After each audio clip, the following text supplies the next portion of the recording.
Good morning, everybody. It's time for Morning Manna. And this morning, as I typically do on Friday, and happy Friday, if you will, I typically give you a trailer or a little bit of a hint as to what I will be ministering on Sunday. To that end, we're in our Advent series. We're in the Advent series and the Christmas gift, the gift of Christmas. You already know we've been traveling along the way. And this morning, it's all about the journey. It's all about the journey. 2 weeks ago, Mary had a song, Mary had a beat.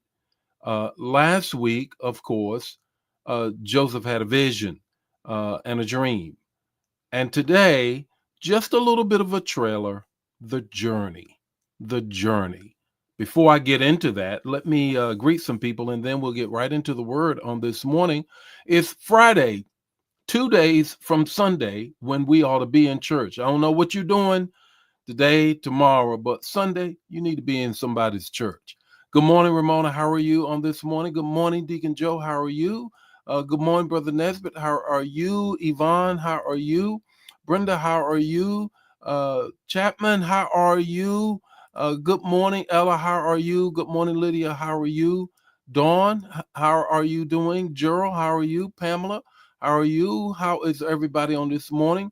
Good morning, Elder Mobley. How are you? Now, remember, when I give the text to talk, the takeaway, you're going to put your comments in the chat area because the cumulative effect of what you get helps everybody and it creates the community that we call ourselves Morning Manna. It's the Morning Manna fam, and I got a word for you.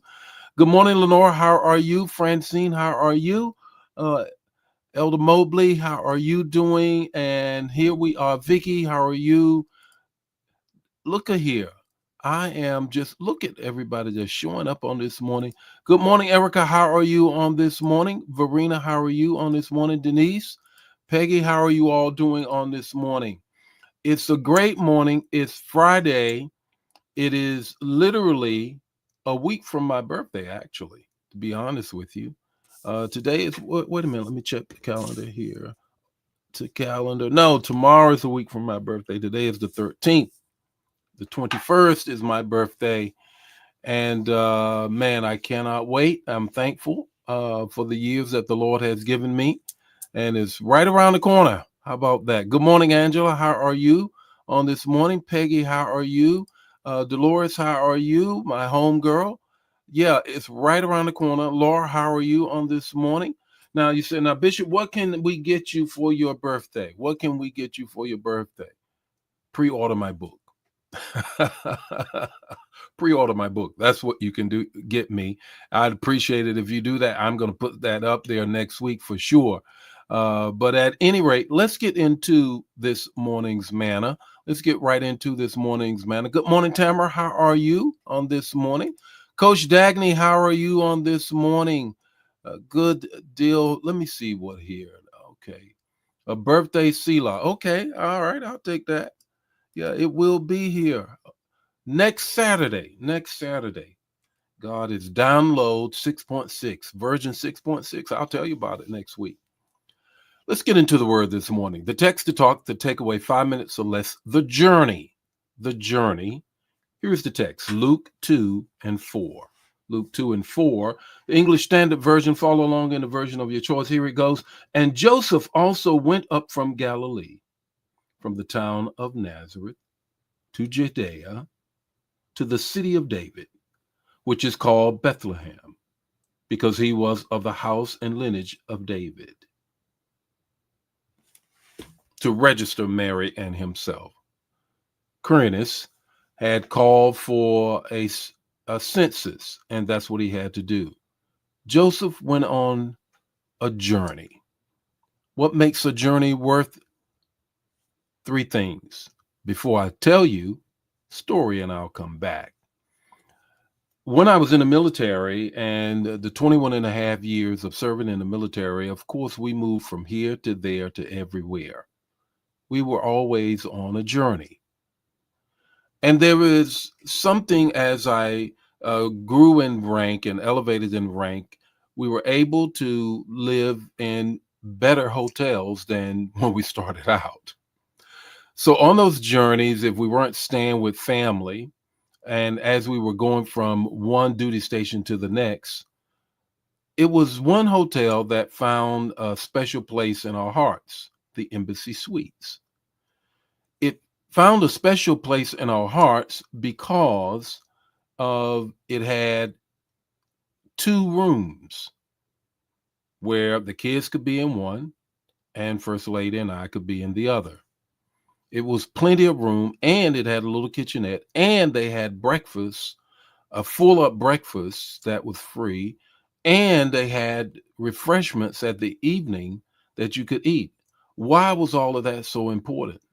Well, when you're on a journey, you got to be able to save money. And you're in a family, you're on a tight budget. Let's come back to the story. Here is Joseph on a journey, a tight budget. And there's three things that really matter when you're on a journey with a tight budget and things aren't the way you really want them to be. The first thing is purpose, the purpose of the journey.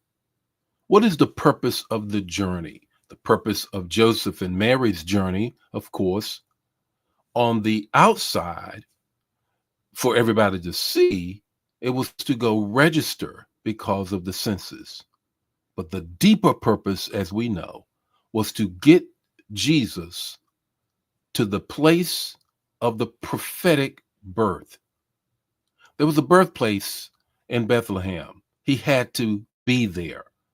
And that was the deeper purpose. When you're on a journey, don't look at just the peripheral, the surface. What is the deeper purpose of your journey? Here's the second thing I want you to grab a hold of: the place. The whole point of being on a journey is you're going to a place. You're going to a place. You're going from one thing or one place to another. That's what the text says. And Joseph also went up from Galilee, from the town of Nazareth to Judea, the area, then to Bethlehem, the place. What place are you going to? Is it the prophetic place that he's calling you to? That's what Joseph and Mary, there was a prophetic place that they had to get to. Every journey, there should be a prophetic place, there should be a purpose. And here's the third thing: what is the period of time? What is the period of time? Here they are. Again, on the surface, here's Quirinius, uh, now determining that there is going to be a census, and there's got to be a period of time in which you have to get there and take care of business. I'm here to tell you, when we were traveling from one place to the other, when we were in the military, I had to be there at a period of time to report in. Well, the journey that God has you on, there is a period of time that He's taking you through. You're going to reach the place. Just know, whatever it is, there is an end point, an end place, and a purpose that's connected to the period of time of your journey. What's your takeaway? Your takeaway is this: are you on a journey with Jesus? Because if you are, there's a purpose, there's a place, and there's a period of time. Just a trailer of the message this Sunday. Don't you dare miss it in our Advent series. The Lord be with you today. May His face shine upon you and give you peace. I'll see you Monday morning with more Morning Manna, and it's the countdown of version 6.6. How about that? God bless you. Share the manna. Don't keep it to yourself. Bye now.